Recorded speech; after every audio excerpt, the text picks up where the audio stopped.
আপনার মধ্যে অধিক সময় অশ্লীল বিষয় কাজ করে। মস্তিষ্ক বিষয়ক একটি পরীক্ষা থেকে তা সহজেই জানা যাবে। যুক্তরাজ্যের জনপ্রিয় নিউজ পোর্টাল ইন্ডিপেন্ডেন্ট অনলাইনের আওতাধীন Indie100.com সম্প্রতি দৃষ্টি বিভ্রম ক্যাটাগরির একটি কাচের জারের ছবি প্রকাশ করে বলা হয়েছে, সেখানে কি দেখতে পাচ্ছেন? আপনি যদি এটা দেখতে পান যে আলিঙ্গনরত একজোড়া দম্পতিকে দেখছেন, তাহলে আবারও ভালো করে ছবিটি দেখুন।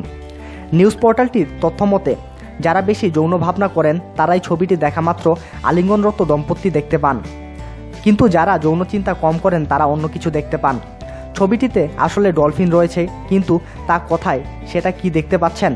খেয়াল করে দেখুন, দম্পতির সীমারেখার মধ্যেই ছবিটিতে মূলত 9টি ডলফিন রয়েছে।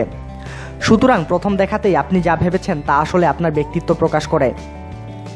আসলে এই ছবিটি দ্বারা আপনার মস্তিষ্ক নির্ধারণ হয় যে প্রথম দেখায় আপনি কি দেখতে পাবেন, ডলফিন নাকি নগ্ন দম্পতি। শিল্পী সান্দ্রো দেল প্রেটে এই ছবি এঁকেছেন। মস্তিষ্ক প্রায় একই সঙ্গে দুটো ছবি দেখতে সক্ষম হয়, কারণ এটি সমানভাবে বিশ্বাসযোগ্য ভিজুয়াল তথ্য গ্রহণ করে। আপনি কি দেখতে পাবেন সেটা মস্তিষ্কের ওপর নির্ভর করে।